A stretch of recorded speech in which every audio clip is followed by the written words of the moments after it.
Welcome to Manufacturing Talks with Jim Vinosky. Industry has a million cool stories, and Jim talks to the movers and shakers who are making them happen. Let's dive in.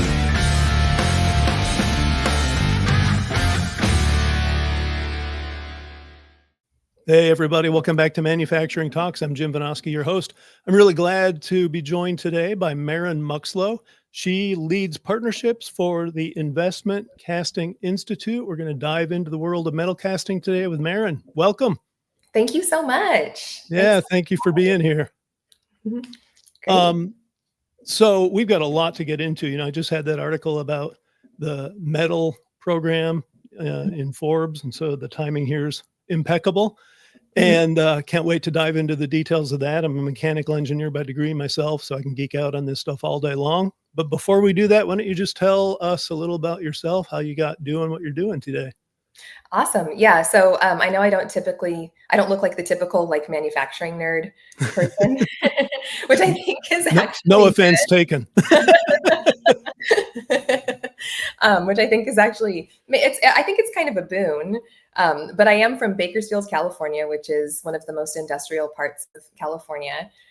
My grandfather had a business that did pipe perforating for oil tooling.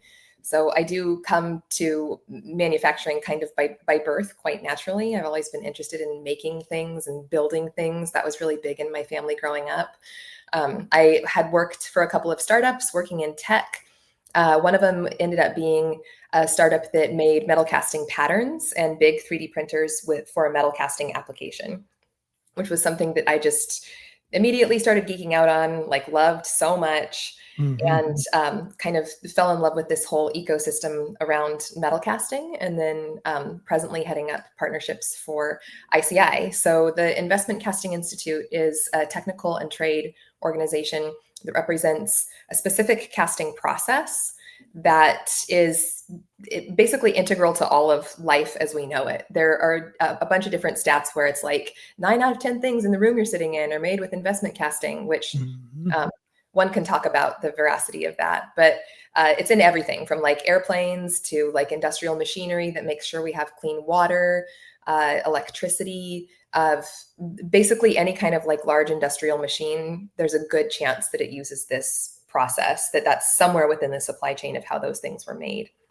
So you see, companies like Boeing, Safran making airplanes, or like Caterpillar making machines, like John Deere, all of those kinds of companies are within the investment casting supply chain and kind of literally powers our life.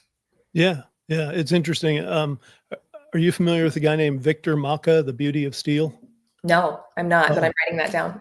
Yeah. So he's in Czechia and came to know the steel world as a child and got just utterly obsessed with it. He now travels the world on his own dime, photographing every steelmaking operation he can get into. And just amazing photographs. And when I was talking to him last time, he made the point that steel makers have been apologizing for too long. And he said, we've got to stop apologizing. We built the world. Exactly. And very much in keeping with what you're talking about. Yeah. That reminds me, there's, I'm interested I want to look up these photos. There's one of the things that when I was first kind of getting into this is a girlfriend of mine sent me these photos by the artist Bern, and I think her name is Helena Bescher. And they were a couple, they were photographers, and they photograph industrial sites, but in a way that is like beautiful and artful. I'll try to find like what the exact name is of this couple for you, but it's like something that looks like abstract art almost, or that you would want to have hanging in your house. Yep. And go ahead. Oh, it's just there's a lot of real beauty to it. I know we were talking about like Lord of the Rings earlier. A lot of people think like metal casting, it's Mordor. It's not. Right. Yes. The thing that popped into my head as well in your intro is a friend of mine who runs the Patterns of Meaning art exhibit in Pittsburgh. So he and a buddy of his came across these antique wood steel forms, a whole, like when people talk about a barn find, they had a barn find. It was literally a barn full of these things dating back to the end of the 19th century. And he's pulled them all together into an exhibit where he shows the patterns themselves, the steelmaking patterns, but then he's an artist, a painter and a sculptor, and he uses them in his art as well. That's really cool. So yeah, that's kind of that's one of the things that it needs to be more into the art and popular culture. Yes. More than it already is. So that makes me happy to hear that. Well, and that's why I love that program, the metal program that the folks at IACME helped put together with most recently Michigan Tech University here, but I know a handful of other universities, and it does introduce middle schoolers and high schoolers to casting and forging. Yeah. That program is great. So ICI is partnered with metal. We had a symposium recently that was out in Dayton, and I was able to tour the facility at the Ohio State, where they're putting a bunch of the different things. I think they've actually had one of the boot camps at this point. And I was on the call yesterday for the Metal Advisory Network, and just seeing like all the stuff that they're rolling out. It's cool. It's great. It makes me happy. And at the same time, it's one of those things where it's like, there need to be 1,000 more programs like this. There need to be so many more hands on deck to be doing all of this work. Yeah. So toward that end, in your assessment, how is the whole investment casting world in U.S. manufacturing faring these days? Well, I would say that it's bifurcated. So we just put out the world and domestic market report. And for a certain tier, like certain products, certain like things that are highly complex, like high precision, it's faring quite well. But then for some of the other things that would be traditionally offshored, like the higher volume things that are maybe less high precision.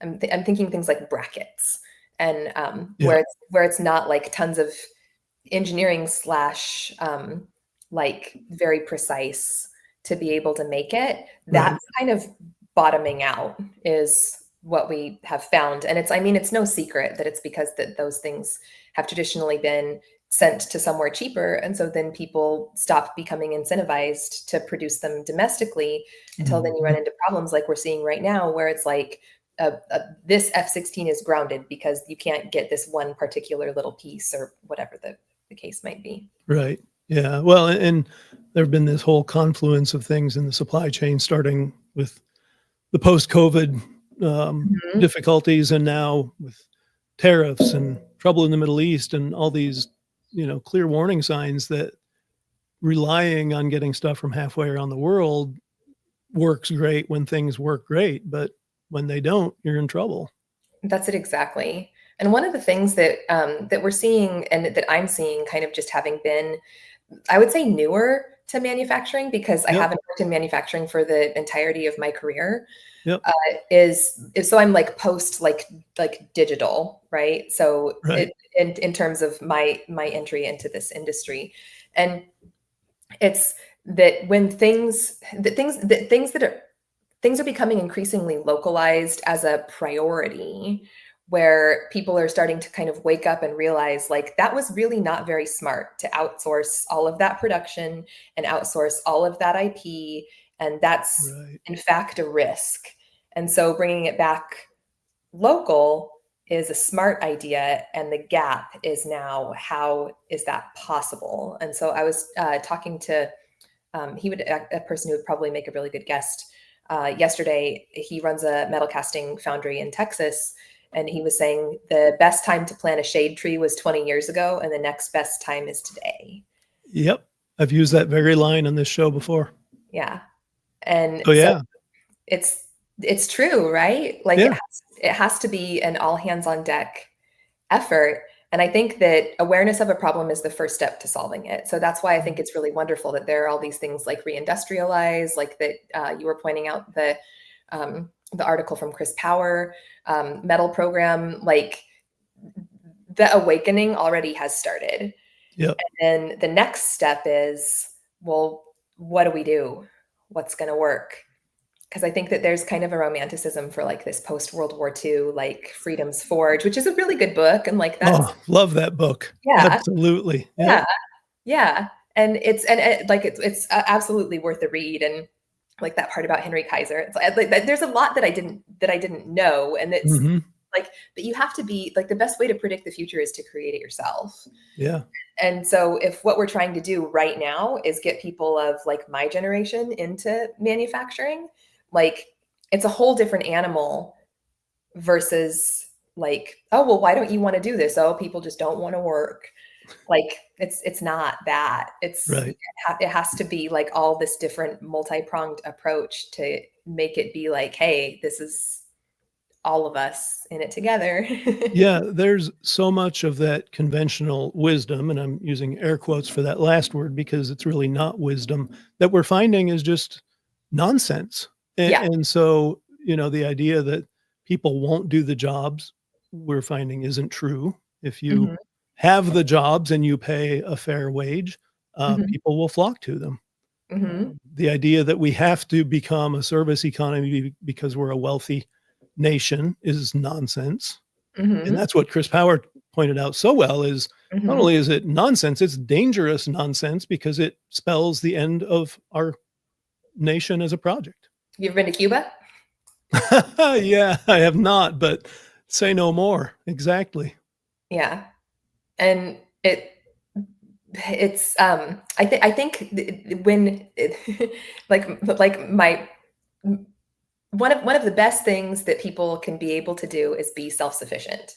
And I think that Mhm. that is what defines Americans in general, Yep. is a sense of self-sufficiency. Like I've lived all over the world, and when you go somewhere else, you can usually spot the American is the person who's like moving the lamp over to their table to read the menu, or who's like kind of like a high agency taking it upon themselves to be able Right. to do something to fix the problem. And Yep. so for that reason, I'm really hopeful that this is all something that can be accomplished. I think that at this point it's kind of tactical, rather than shouting into the void, hey, hey, hey, there's manufacturing jobs, everybody needs to be on it. There needs to be kind of a cultural shift into valuing making things like from a Yep. younger age. Yep. Well, and that is absolutely vital, and there are some promising signs there. How is that gap of the younger people having the skills, having the numbers to come in, showing up in the casting world? So that's the number one thing that everybody always says is their biggest challenge. Like at every symposium, at Yeah. everything for leadership. At this point, where the hosting an event that's going to be in the spring and kicking around the idea of everybody bring somebody who's kind of like a mentee. Uh, Mhm. just it's we're starting to bake it into everything. This idea of succession planning, of talent training and talent development, where it's you have to welcome the people in and welcome them up. And so I think that because there are so few people, unfortunately, that are working in manufacturing right now, you have to attack it on both fronts. You have to make sure that you train, like you build your own bench internally, and then Mhm. also that you recruit maybe for people that are able to come in and then join up in that pipeline. But Yep. it's absolutely the biggest thing that we see. That's the main concern above anything else when we send out surveys is talent. And Yep. it was a really awesome panel at one of a recent symposium. It's talent and regulations. It's what people know. That's a whole other topic let's get into in a minute. Before we leave the talent thing, though, another piece that I'm just uh, really excited about around the medal program as an example Mhm. is I talked to one of the professors at Michigan Tech who is helping run the show there. And to me, I mean, it's not that we haven't tapped into academics in the past. I just don't think we've made the use of our academic resources that we can in the manufacturing world. And I think there's a huge opportunity there to get after exactly what you're talking about. Totally, totally. So I would ask you also, like, how did you get into manufacturing? Like how did you find it interesting? Yeah. So I'm a lifelong bicyclist.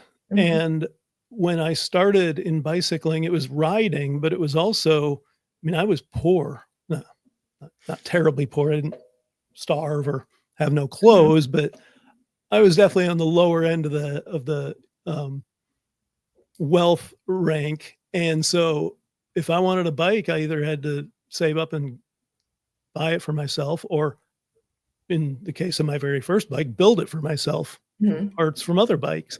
So I very much got into the technology side of it and the construction and maintenance, and that just led me to mechanical engineering. Interestingly, I've never worked in the bicycle realm, but it opened my eyes to that whole world of making, like you say, bringing people to value that. And so it came to me naturally, and we need to figure out a way to bring that to others now. Yeah, I worked at a bike store when I was in high school. Did you? Yeah, it was a close family friend of my parents did the race across America. Oh, cool. Won it twice in a row. Who's Uh, that? Kerry Ryan. Wow, awesome. Yeah. He's basically like my uncle. That And yeah. Amazing, yeah. People who aren't familiar with that, that's literally riding, all the way across America as fast as you can. There's no stops, nothing. It's just time to start, time to finish, Mhm. winner's the shortest time. So You that's got a van unbelievable. tracking you. Yeah, right. Uh-huh. And so we Yeah. had them call them the Ram vans, like Yep. RAAM, like Yep. parked in the back of the store. Yep. And it was everything that was like sporting goods. So we would like wax snowboards and all Yeah. of that kind of stuff. And so I think that there's like a specialness of caring for your own equipment, like putting it together. It's like that whole thing of like being a physical person in the physical world Mhm. is, I think, the root cause of this like lack of all the dominoes down the line, like lack of manufacturing talent. Because Right. for probably my parents and I talk about this a lot. Like their generation was the last generation where it was like guaranteed you're going to get like a shop class, you're going to take something where you like learn how to change the oil in a car. And Mhm. my generation certainly didn't get that. And so if you don't get it at school, a lot of people don't get it at home, especially Right. if you're just like, oh, when I get home, I'm going to be on the internet, which is what a lot of my peers did. Yep. And so then that kind of spirals out, like you lose a connection to like the physicality. And I think Yeah. that's that needs that I think needs to be addressed kind of as like a baseline of what all of these downstream problems. Yep. Yeah, I absolutely think that there should be a wholesale movement to reestablish shop classes where they've gone away. I was extremely heartened to learn in my local schools that they still have them, and so Yeah. my older son took several shop classes and then continued that, and he's looking at trades for his career, so it It's good. definitely works. Yeah. Yeah, it does. My kids go to a Waldorf school, which the philosophy is like my daughter learned how to knit, um, Nice.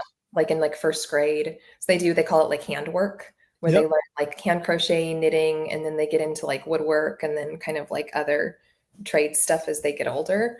But it's like it's foundational to like being a person, to Right. interact with Yeah. your physical world. Like that's what makes us different from the AIs. Like we have a body.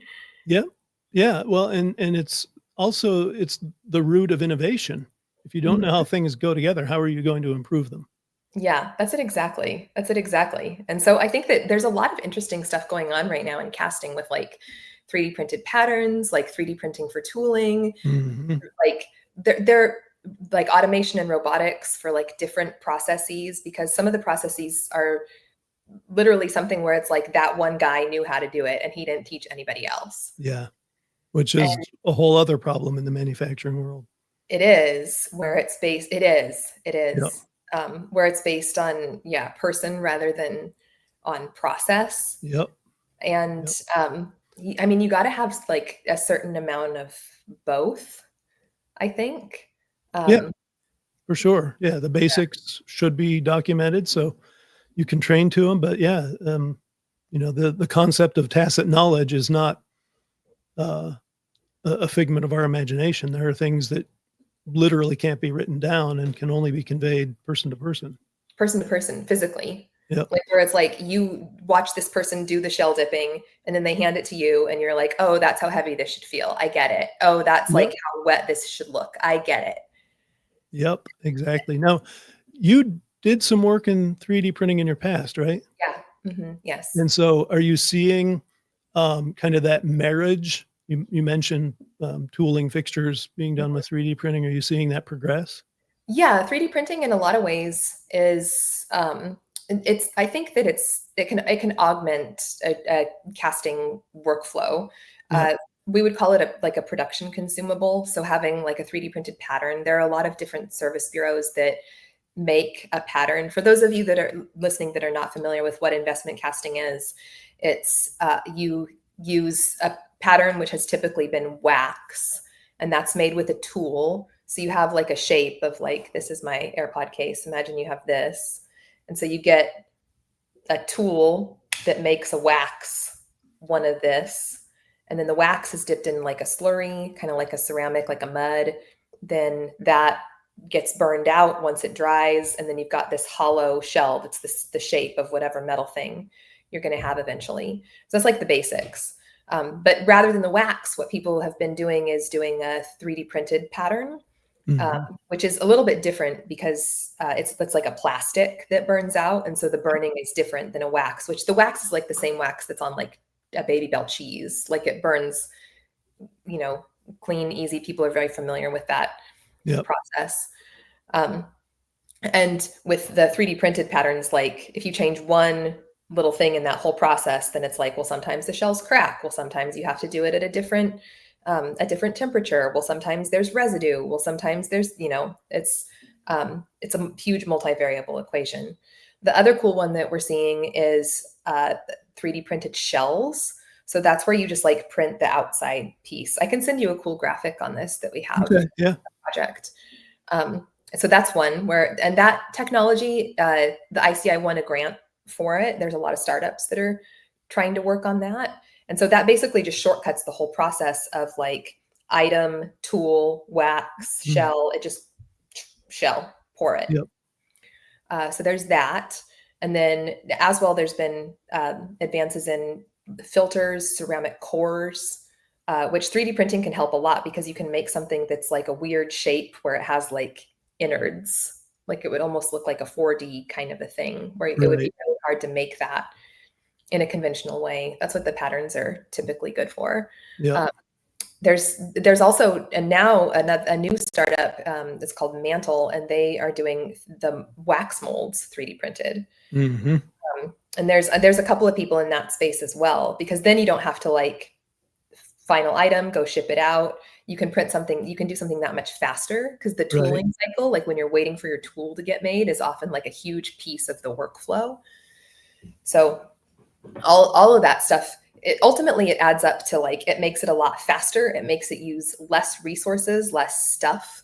And then because of all of those things, it makes it much cheaper, which are like the main advantages to it. But what I think is one of the main advantages is that it makes it cooler and more high tech. So that younger people will think it's more fun to do it as a job. Yeah, absolutely.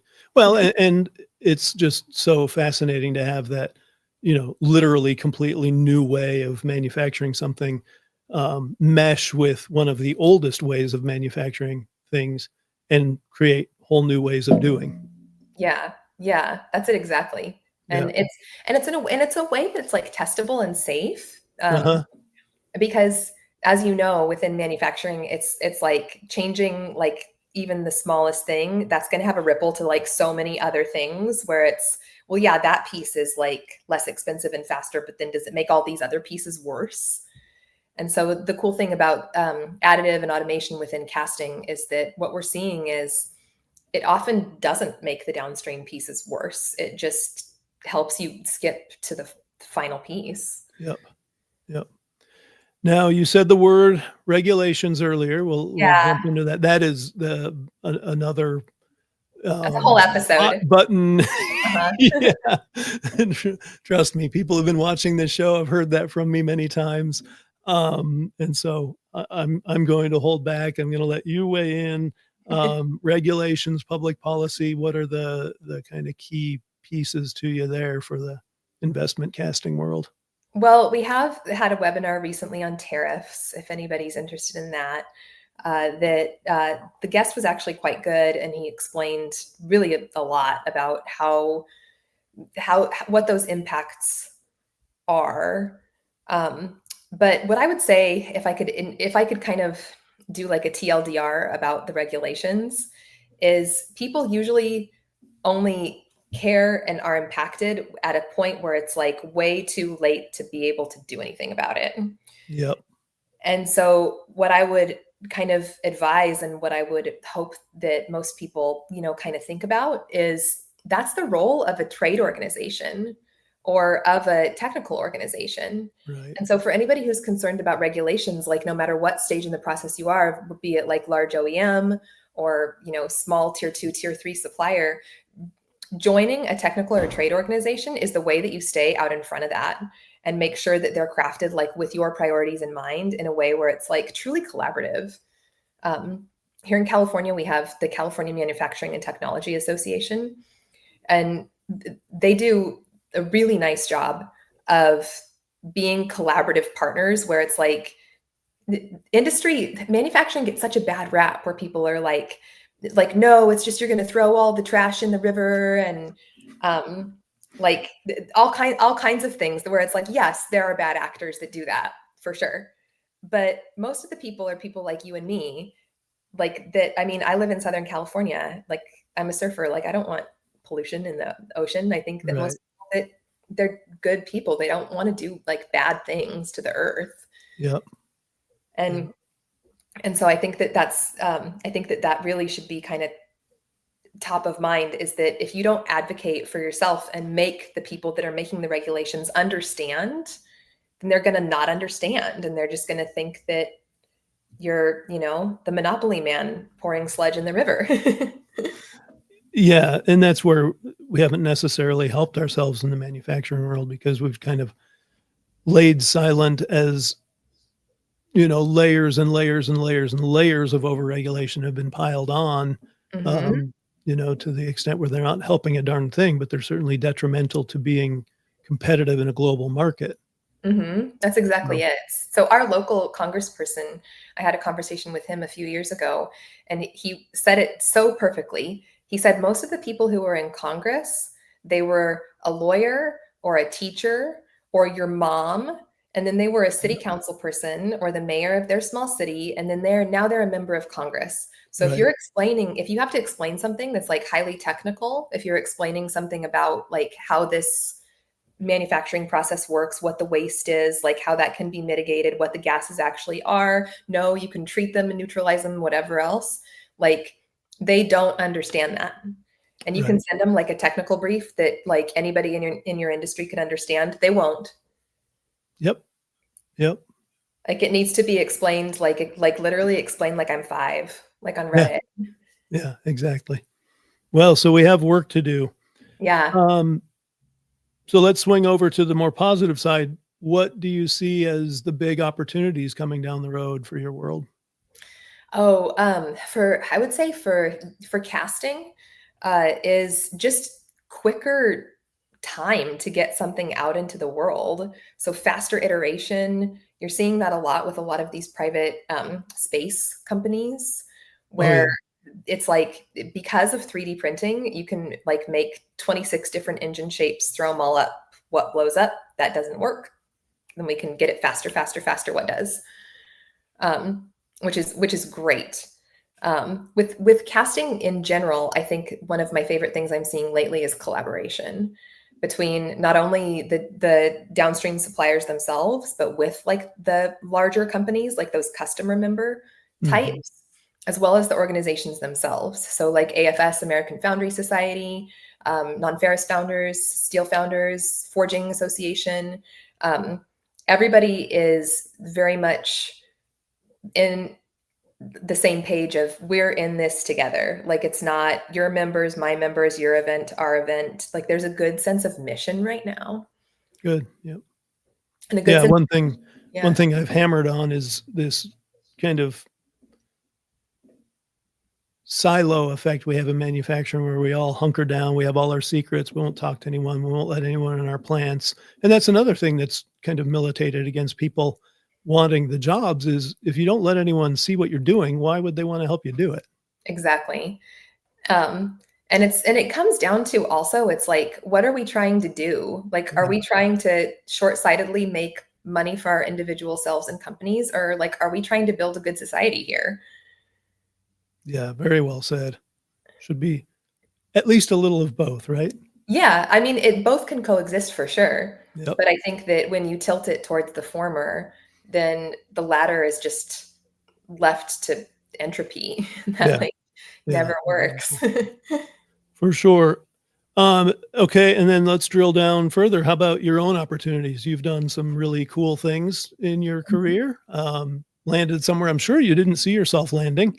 Yeah, not at all. Investment casting world. What are you looking at going forward? Oh, well, I kind of just want to stay on mission of making sure that the localized production is something that benefits everybody.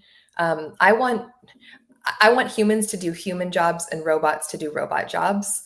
And I want to have a good society for my children to inherit.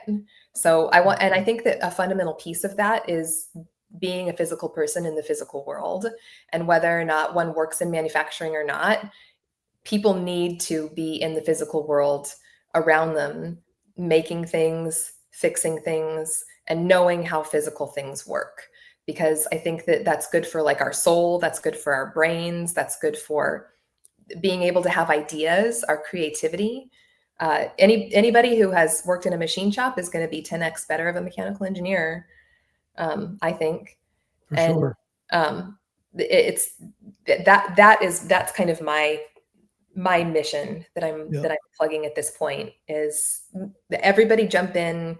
Let's all be a team together. I mean, we're here, whether it's, your own city, your own region, your own country. It's like, jump in, get your hands dirty. Like there's nobody that's the adults coming to fix anything.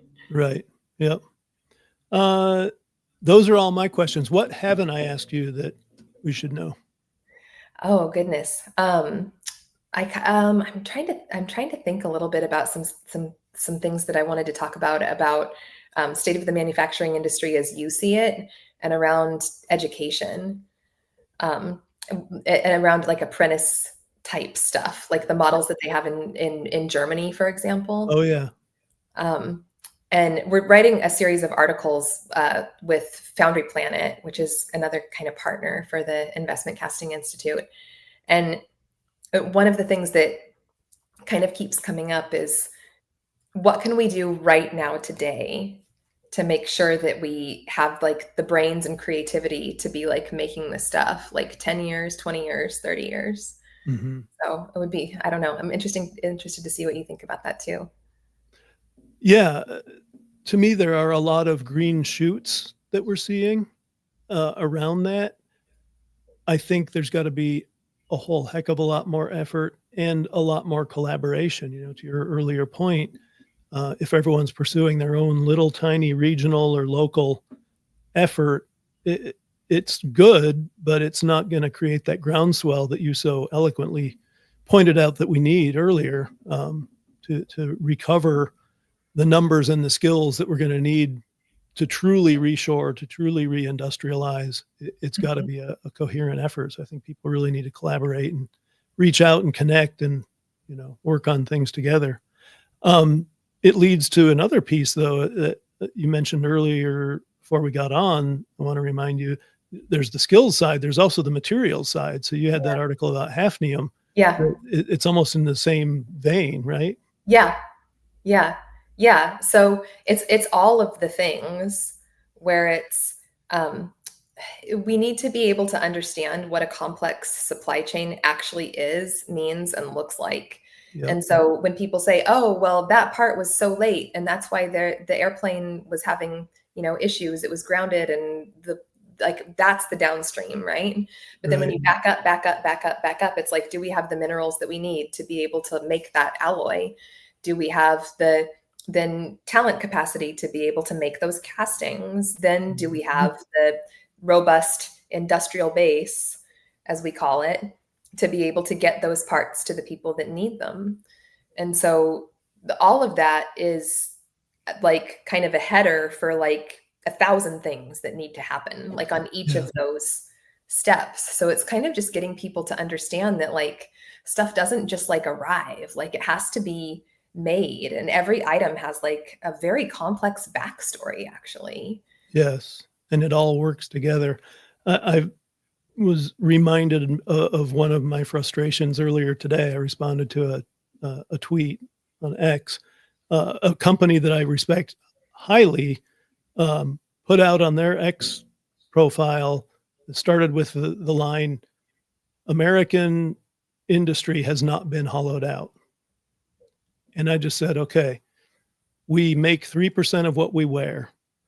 We now make, where we used to make half the world's steel, we make less than 5%.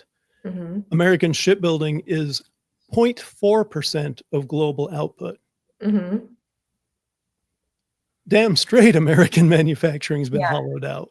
And you nailed it. It all works together. And if you have one whole swath of manufacturing that goes away and you lose that capability, you're dead in the water at some point. The dominoes and fall. It goes back to Chris Powers. Exactly. The dominoes fall. Yep. And that's really like not a good situation. No. And the other piece is it really needs to be, there's a lot of this kind of like raw narrative around manufacturing right now. Yep. Where it's like, no, we will rebuild, like the defense, like all, it's like very tough, and kind of reminds me of like a Metallica song or like. Now, before you go too far, I mean, I understand your reference, but we will point out that Metallica hosts the All Hands All in His Hands Foundation, something like that. That also helps support skilled trades education. So go on with your analogy. Yeah, I'm not being derisive when I say that. I actually love Metallica, and my son. Yeah. But to your point, it's some chest thumping, right? Absolutely. Yes, absolutely. Yeah. Like my son actually wanted to sit in the car the other day and finish listening to his song. Good for him. Yeah. This is really funny. They know what they're doing. Right.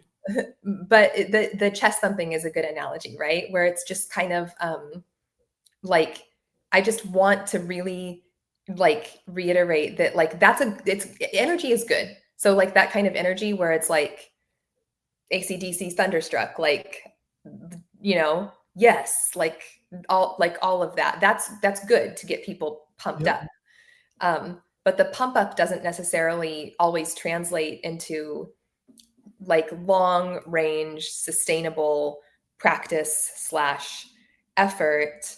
And so the last thing I would like to see is all kinds of hype, and then in 10 years, like, fixed it, awesome, like, because that's not real.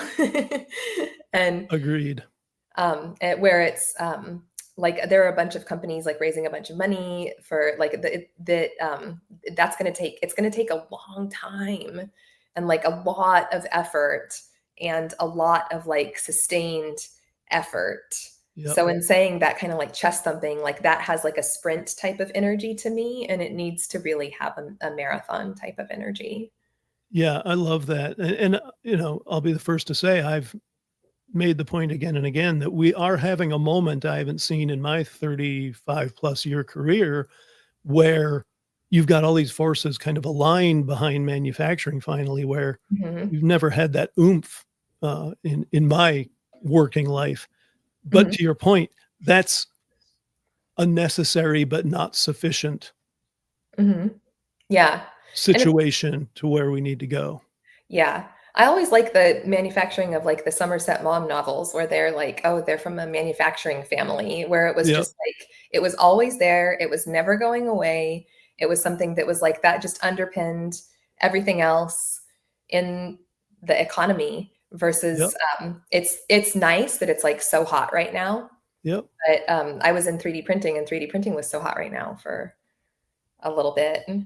And Yes. so we just kind of want to resist this whole thing of like a bubble where it's, especially with the AI stuff, because everybody like, oh, the AI Mhm. for this, AI for this. And there's a lot of AI for robotics, AI for manufacturing, AI for whatever else.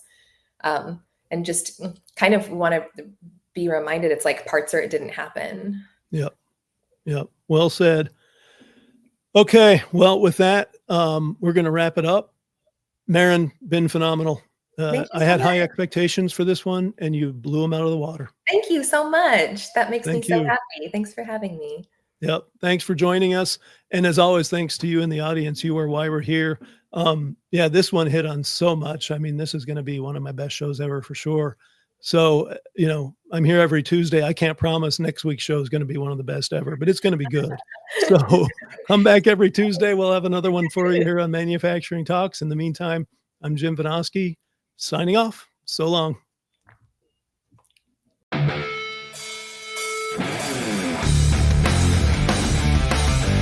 Thanks for tuning in to Manufacturing Talks with Jim Vinosky. Watch for new episodes dropping every Tuesday. And don't forget to like, share, comment, and subscribe.